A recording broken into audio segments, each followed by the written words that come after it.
This isn't good news for Red Bull, or is it? Helmut Marko may be out the door sooner than expected, and it might have had something to do with a certain done deal. Red Bull looks set to lose another pillar of its dream team by year's end, one season before Marko's deal was meant to be due. His role as special advisor is now firmly in the realms of the foam of doubt. Seriously, what exactly is happening here? What brought us to this situation where we all thought Helmut Marko had won the battle against Christian Horner? Now he's out the door. What exactly happened here? Well, I'll tell you.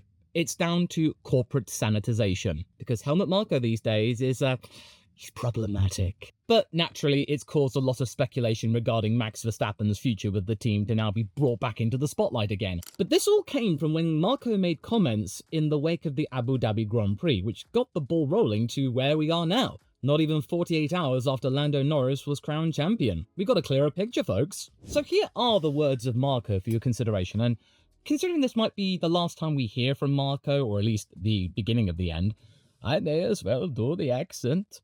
Ehem, will you see me again next year? Well, we'll have internal discussions and we're not in a hurry. During the years of team founder Dietrich Netteschitz, I didn't even have a contract. It's important to me that I feel comfortable, and it's not in doubt I will have a discussion, and then see what to do. It's a complex set of different things. I had to sleep over it, and then we will see. You see right there, folks, this sounds like a man trying very hard to be polite about something that may have already been decided. Because you just look at that statement right there, it's like he was talking about what it was like under Dietrich Mateschitz, that he and they were bros, that they didn't even need to have a piece of paper to say that he was a special advisor to Red Bull. Dietrich trusted Helmut completely for his experience with motor racing. I don't think you need me to tell you about the success rate of Red Bull since the 20 years that Red Bull first got into Formula One after buying out Jaguar. Dietrich's punt turned out to be, I would say, pretty good. Now though, Marko's language doesn't really sound like he's going to be around for much longer, and he's certainly not enjoying this brand new Red Bull. Not negotiating an extension to his current deal, oh no.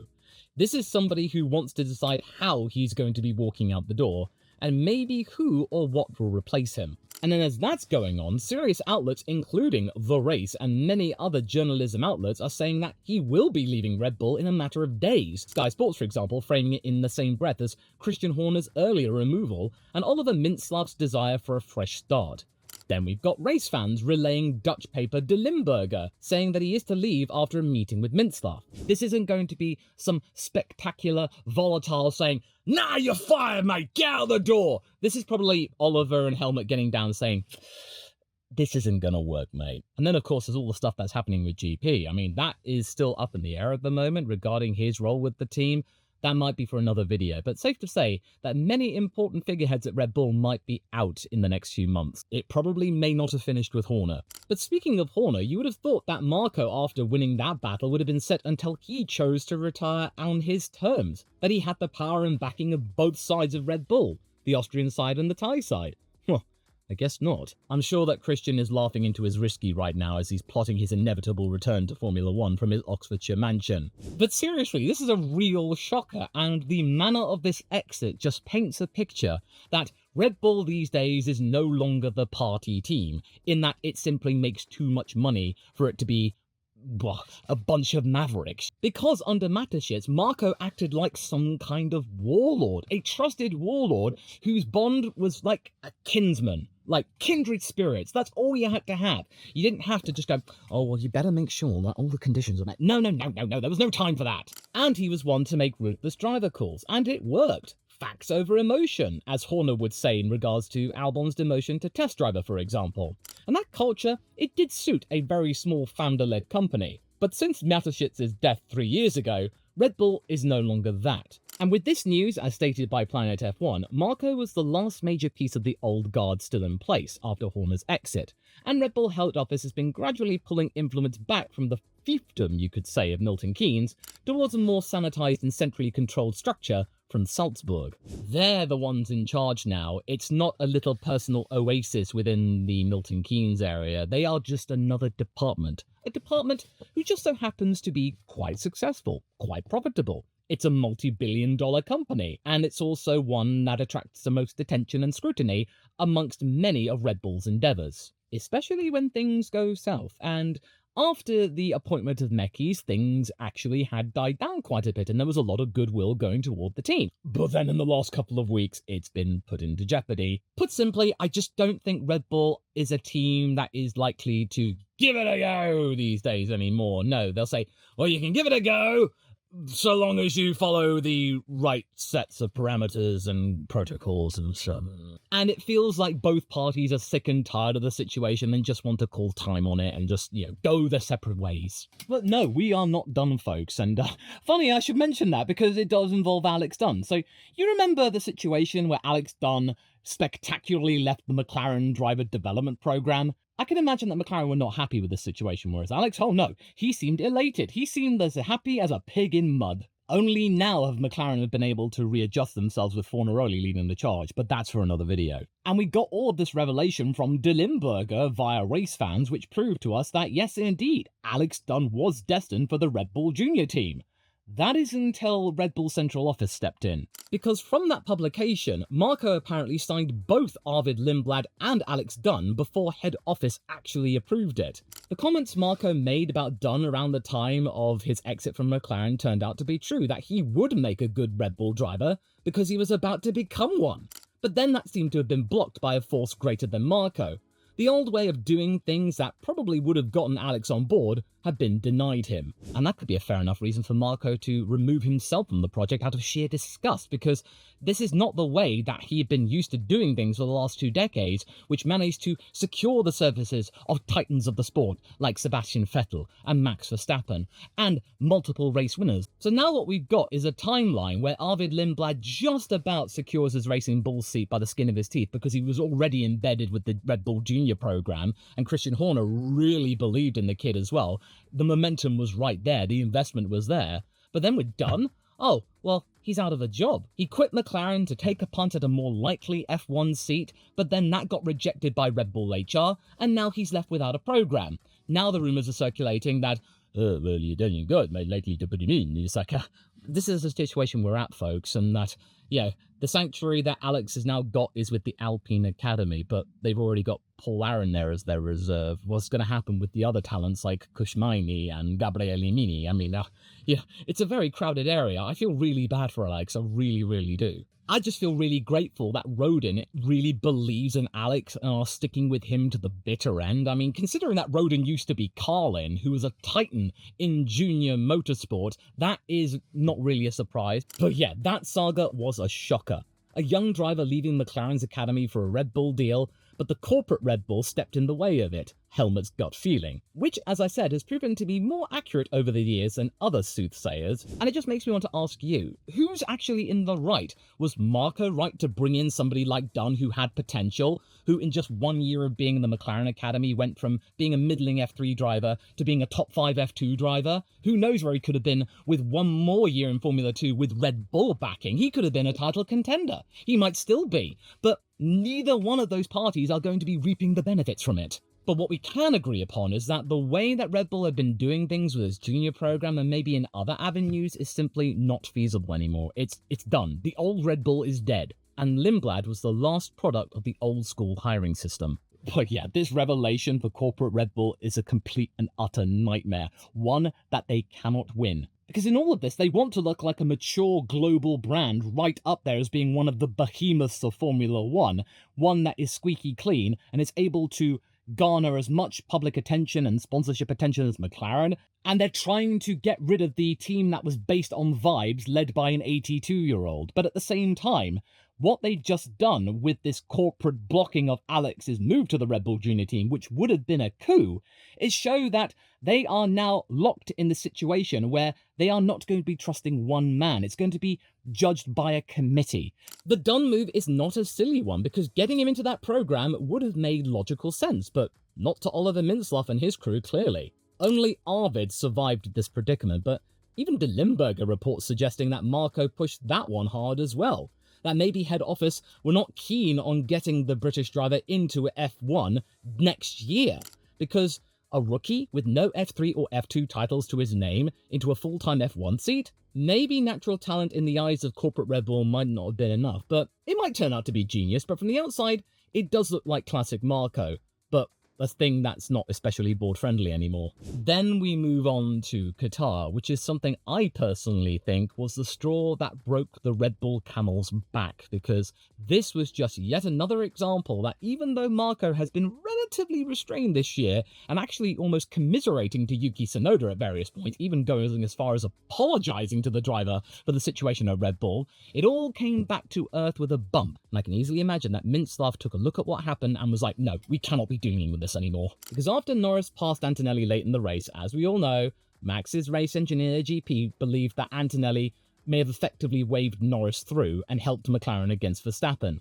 It was just a bit of banter or a little bit of a chat that wasn't intended for public hearing. Tensions were bad enough because people were saying, well, those 2 points could easily make the difference, and as we know by now, they did.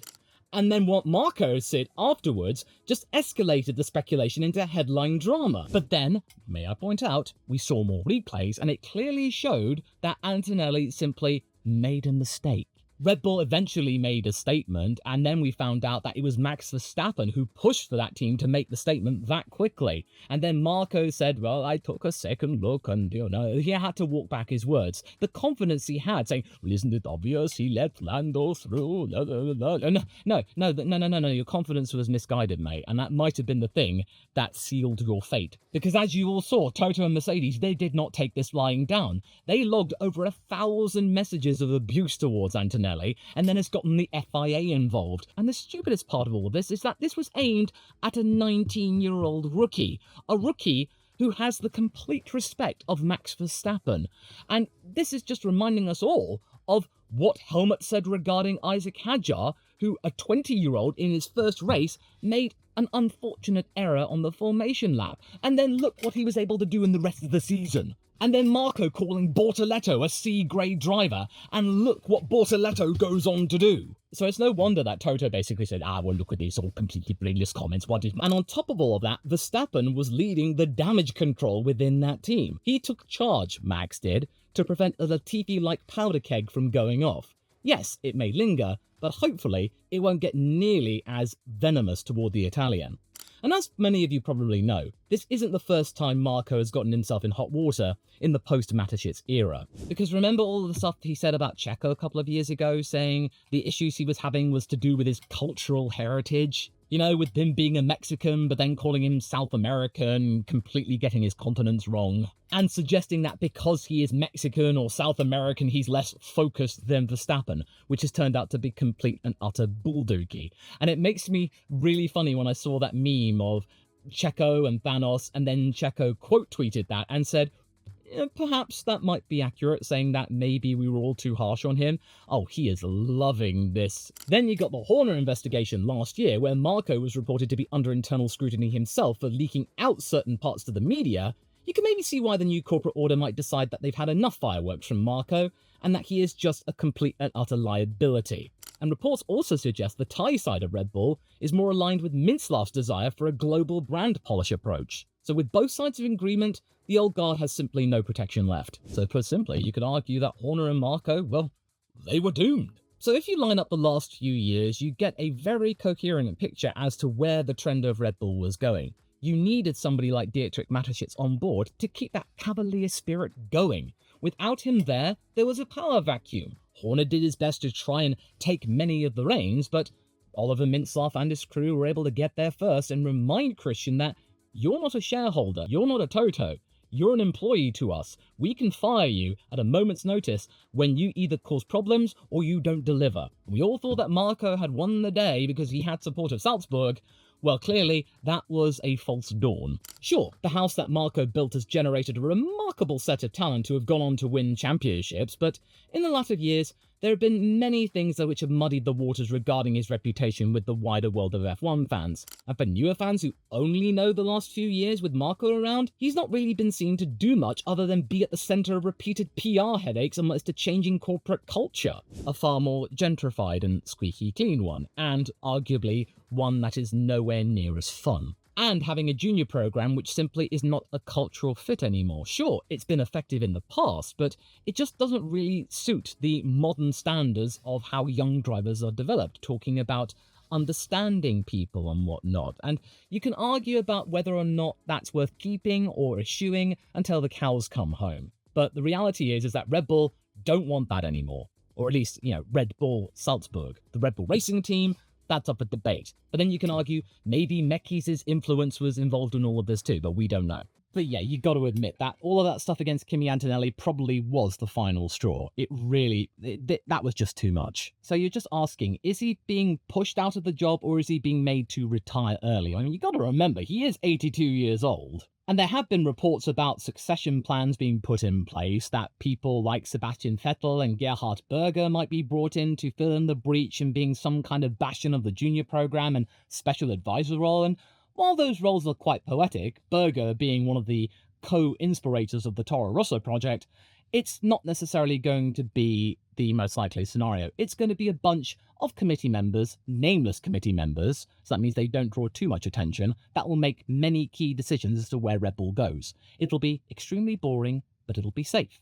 Very neutral, very appealing to American sponsors. Because remember, the Oracle deal might be coming to an end, they might be wanting to fill in the gap there. And if you feel that if Red Bull were otherwise happy with how Marko had been behaving, you could picture that maybe instead of keeping him around in his current job, he'd be in more of a ceremonial role, only coming to maybe a few races a year, and then the focal one being at the Red Bull Ring, maybe focusing just on the junior program and not needing to be in the F1 paddock, but around the junior one. And then you're all wondering about what this means regarding Max Verstappen's future. The consensus I've seen is that this departure of Marko could lead to the Dutchman looking for the exit himself, that nothing the team will or can do next year and beyond will keep him around. But actually, I would disagree. I'd argue that this situation of Helmut Marko either retiring or being fired means less to Max than it would have done had a situation happened back in 2024 when things were really, really volatile. And even less than what the car's performance next year is going to be.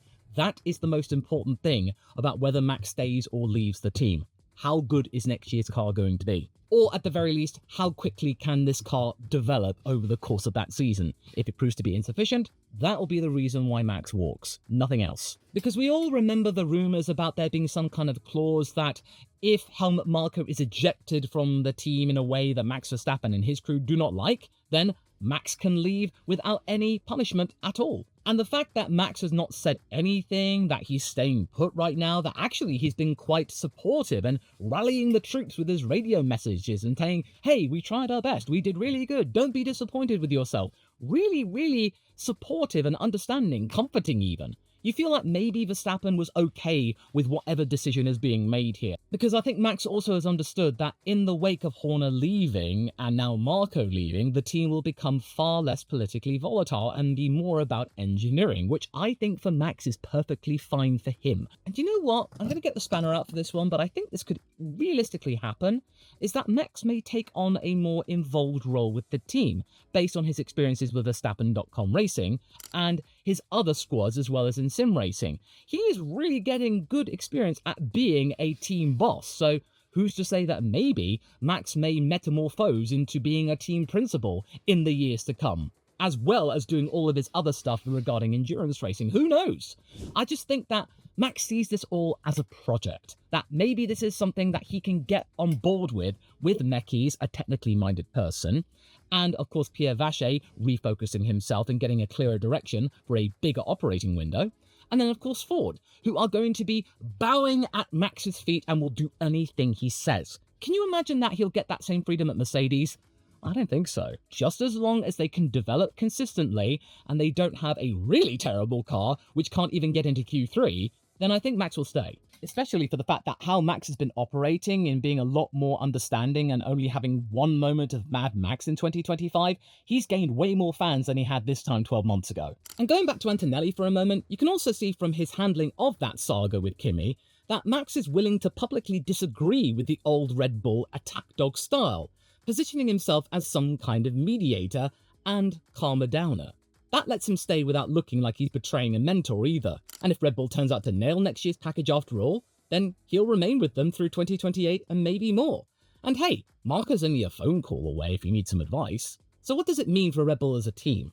Well, here's where it gets interesting. Because on the track, as we have seen, they have proven to Max that they can still win races and go for championships without Christian Horner in the room. Sure, some of his decisions are still being acted out, and there are people leaving the fort, but equally, there are other talented junior people moving up to more senior positions and being able to prove themselves and make names for themselves, that they can still be successful, that they can regenerate themselves in a matter of weeks. Because this engineering-led operation has been able to make a remarkable turnaround, a 3-figure turnaround, 104 points down to 2 from the championship leader in just a matter of 3 months. That is crazy. So it just makes me think that they will be able to survive without Helmut Marko, certainly a lot better than they would have done had Marko retired 10 years ago, or even just like 2 years ago. But then at the same time, there is a major philosophical shift which may be quite disruptive, because if you lose Marko and you don't have him have any involvement with the junior team whatsoever,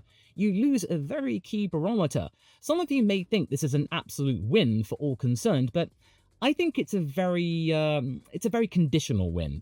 Red Bull will become certainly less dramaful, but equally, its junior program may be completely neutered, or certainly at least a little bit more blind, or going in different directions and can't really come to a decision. Put simply, from Red Bull these days, without Marko, you're not going to get 17-year-olds having a chance being taken on them and getting special dispensation for them to race. No. And you'll certainly not be getting any mid-season driver swaps. So for Isack Hadjar at the senior team, oh, he'll be loving this. And for Liam Lawson hoping to get back up there, oh, sorry, mate. And you'll certainly get no more punts akin to what Verstappen's punt was like, going from F3 to Formula 1 instantly in a few weeks. But then at the same time, you can argue that you won't be getting careers completely and utterly nuked, and you won't be getting negative momentum from the media like we got with Tsunoda this year.